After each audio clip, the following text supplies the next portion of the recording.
Doctor strange का सबसे बड़ा सीक्रेट 14 मिलियन फ्यूचर्स था जो उसने एवेंजर्स को कभी बताया ही नहीं। एवेंजर्स एंड गेम में जब ब्रूस बैनर टाइम स्टोन लेने के लिए एंशिएंट वन के पास जाता है तो वो साफ मना कर देती है। ये इन्फिनिटी स्टोन्स ही समय के प्रवाह को बनाए रखते हैं। अगर इनमें से एक भी स्टोन हटा दिया जाए तो एक नई ब्रांच टाइमलाइन बन जाती है और उस दुनिया में अंधेरे की ताकतों से लड़ने का सबसे बड़ा हथियार गायब होगा। लाखों लोग मर जाएंगे, यानी एक भी इन्फिनिटी स्टोन हटाना पूरी टाइमलाइन के लिए खतरा बन सकता था। तभी ब्रूस एक सवाल पूछता है, फिर स्ट्रेंज ने टाइम स्टोन थैनोस को दिया ही क्यों? जबकि इन्फिनिटी वॉर में खुद डॉक्टर स्ट्रेंज ने कहा था, हमारी शपथ है कि हम टाइम स्टोन की हर हाल में रक्षा करेंगे। फिर वही स्ट्रेंज अपनी मर्जी से उसे थैनोस को क्यों सौंप देता है? इसके लिए कहानी को और पीछे ले चलते हैं। 2012 न्यूयॉर्क की लड़ाई। जब लोकी धरती पर हमला कर रहा था तब स्ट्रेंज सिर्फ एक सर्जन था, एक आम इंसान जो लोगों की जान बचाने की कोशिश कर रहा था, लेकिन उस तबाही को रोक नहीं सकता था। मगर एंशिएंट वन पहले से जानती थी कि यही इंसान एक दिन टाइम स्टोन का मालिक बनेगा और वही भविष्य देख पाएगा जो कोई और कभी नहीं देख सकता। फिर आता है इन्फिनिटी वॉर। डॉक्टर स्ट्रेंज 1,40,00,000 संभावित भविष्य देखता है और उसके बाद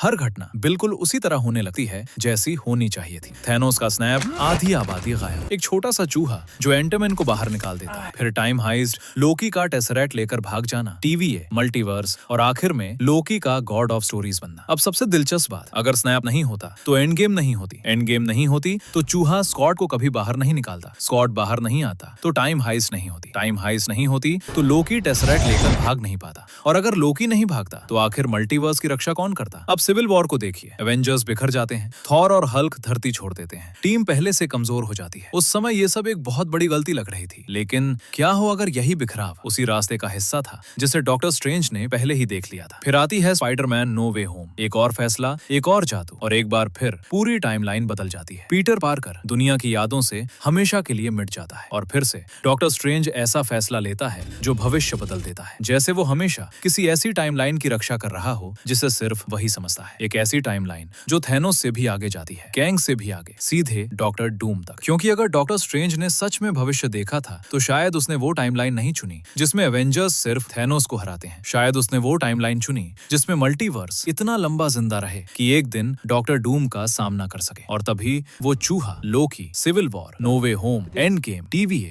ये सब अलग अलग कहानियां नहीं लगती, ये सब एक ही विशाल योजना के टुकड़े लगते हैं। एक ऐसी योजना जिसका सच शायद पहली बार अवेंजर्स डूम्सडे में सामने आएगा। और क्या हो अगर डॉक्टर स्ट्रेंज की वो एक जीतने वाली टाइमलाइन असल में थैनोस को हराने के लिए नहीं बल्कि डॉक्टर डूम को हराने के लिए थी।